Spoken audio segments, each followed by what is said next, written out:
तो यहाँ महाराज माँ भगवती की महिमा का अब वर्णन सुनो किया। सारी सृष्टि अगर बनी है तो माँ जगदम्बा से बनी है, पराम्बा से बनी है। और चाहे जितना बड़ा संकट हो, चाहे जितना बड़ी मुसीबत हो, जब माँ की शरण में आते हैं तो जगदम्बा मैया उसका निवारण जरूर करती है। अब राजा जन्मेजय को यहाँ महाराज व्यास जी महाराज अनेक प्रकार से माँ भगवती की महिमा का वर्णन सुना रहे हैं। कहा तीनों देवों की अगर उत्पत्ति हुई है, प्रकट हुए हैं तो माँ भवानी परायम्बा की कृपा से ही हुए हैं। जब माँ जगदम्बा को लगा कि अभी सृष्टि की रचना होना चाहिए, क्या किया?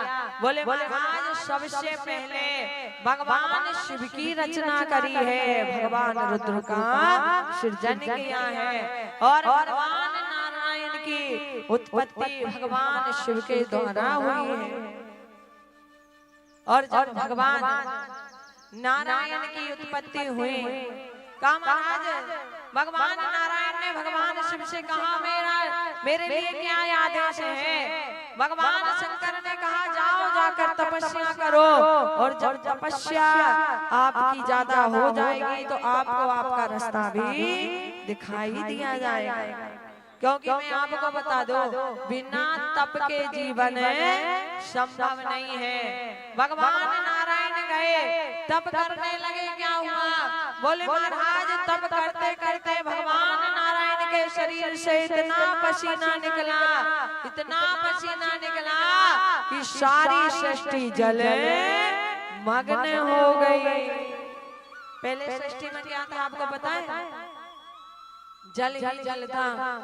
अभी मैंने आपको मधुकेटक की कथा सुनाई ना, उसके उपरांत ही ये धरती का निर्माण हुआ। का महाराज यहाँ पर भगवान नारायण क्षीर सागर में लेट गए। किस पर? शेष नाग पर। तो भगवान नारायण के नाभि से एक कमल प्रकट हुआ, और इस कमल के ऊपर ब्रह्मा जी प्रकट हो गए। ब्रह्मा जी जब प्रकट हुए तो क्या हुआ?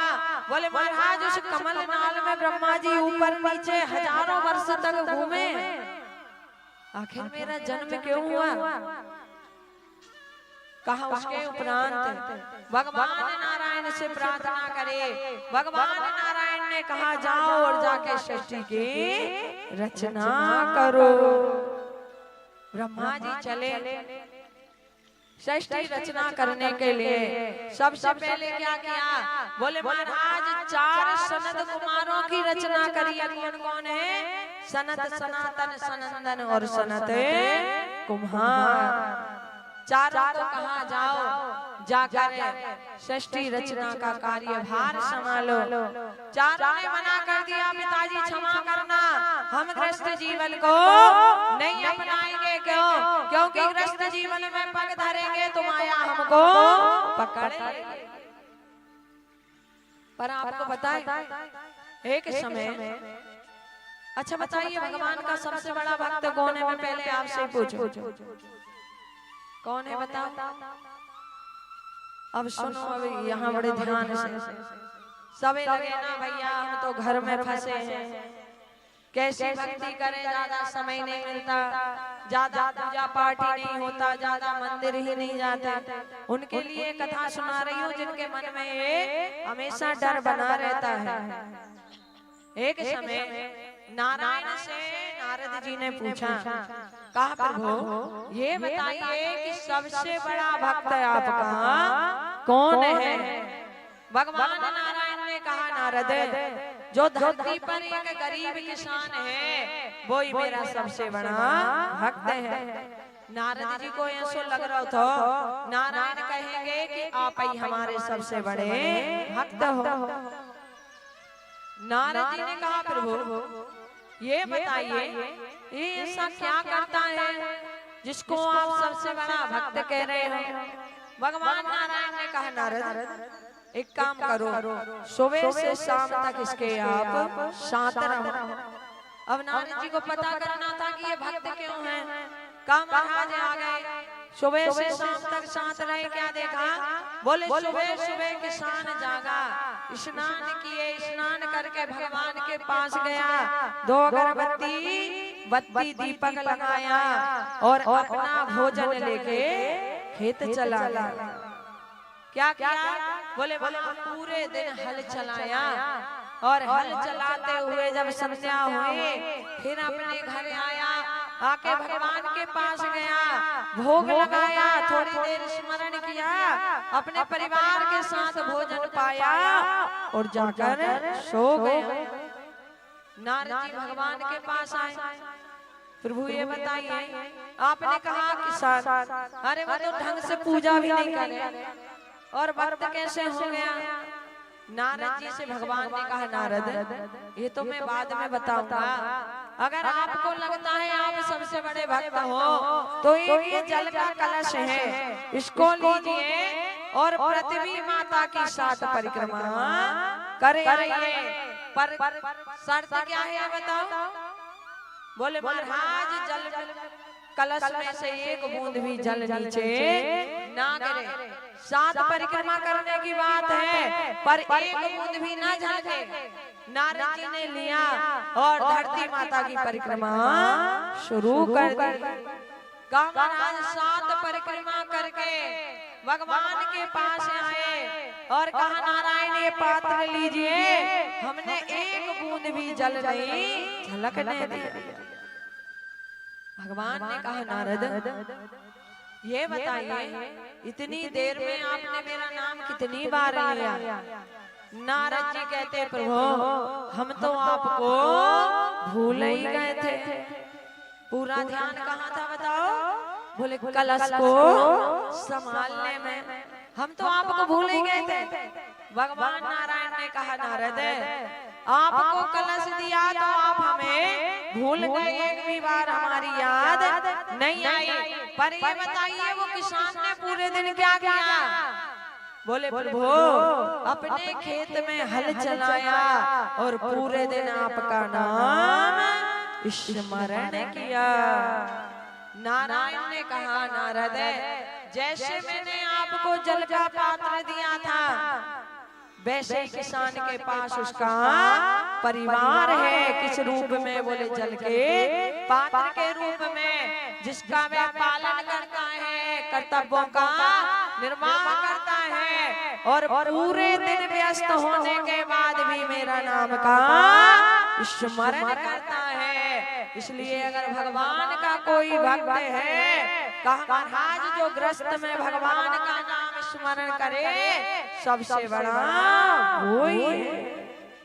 इसलिए कभी ये मत सोचना हमारे पास ज्यादा समय नहीं है। आपके पास जितना समय है उतने से ही भगवान जगदम्बा प्रसन्न है। पर करना क्या है? बोले भैया काम करते जाओ और नाम जपते जाओ। मैं आपको ये नहीं कह रही 2 घंटा बैठ के आप समाधि लगा लो। कोई समाधि कहूंगी अभी मेरे बैग उठाओगे, कहोगे ले स्टेशन छोड़े। कोई समाधि लगाएगा? नहीं, क्योंकि कल में किसी के पास इतना समय नहीं है। पर काम करते करते तो नाम जप सकते कि नहीं बताओ? काम महाराज घर के जो भी काम कर रहे हैं, दफ्तर के जो भी काम कर रहे हैं, अच्छा बताओ काम कौन करे हैं? बोलो काम कौन करे? हाथ पांव से करे ना, पांव से चले, हाथ से करे। मुख का करे जा बता का करे? बोले भैया जब 4 इकट्ठे भय तो बात शुरू हो गए। कौन सी कथा करते फिर मुझे जब बताओ? 4 माताएं इकट्ठी हो जाती, कौन सी कथा करती है? हाँ, घर की कथा हो। कौन के घर में का चल रहा है, कौन ने का कह दी।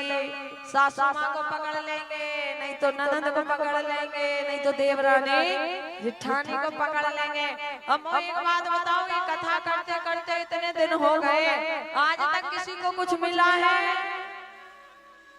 अगर किसी को मिला है तो हाथ ऊंचे कर दो भैया, मैं अकेले मिल रही हूँ, मैं कथाओं में कह लगो, तुम भी करो। नहीं ना, नहीं मिलता कुछ ना किसी की कोई अब शब्द करो बात पर, मैं कह रही मिलता है। आपको लगे कहाँ मिले?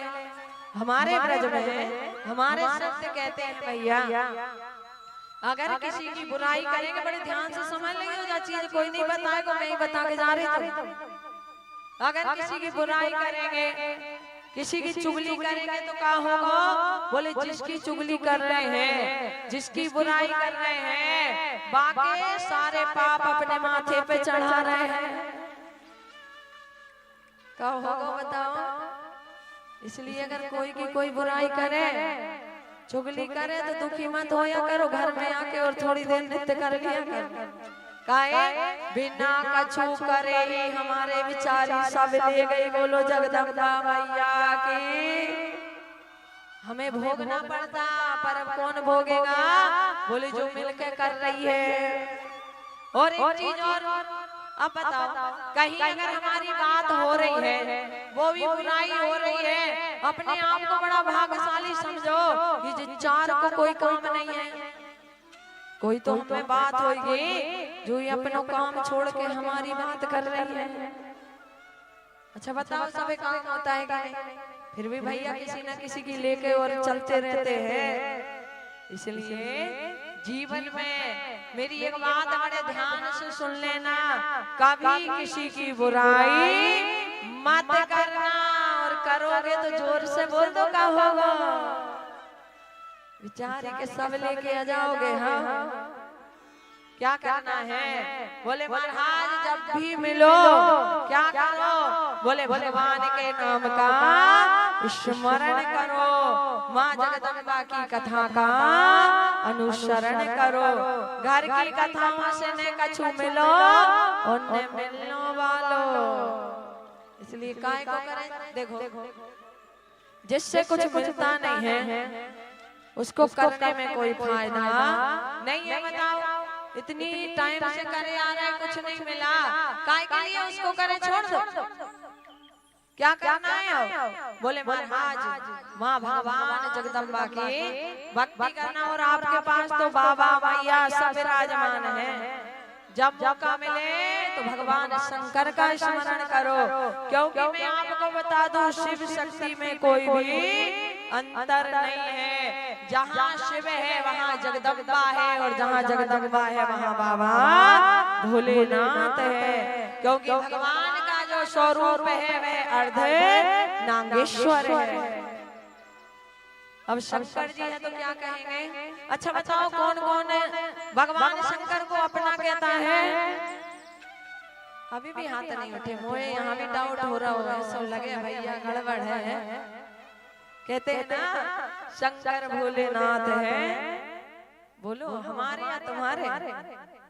पहले किसको कहते हैं? भैया हमारे हैं, बाद में फिर तुम्हारे हैं। तो जिन जिन के भोले बाबा है, अब हाथ उठाए तो मुझे पता पड़ जाए बाबा तुम्हारे कौन कौन है, अभी तुम्हारे सामने पता पड़ जाएगा। तो आइए महाराज शंकर भगवान की हरे हरे।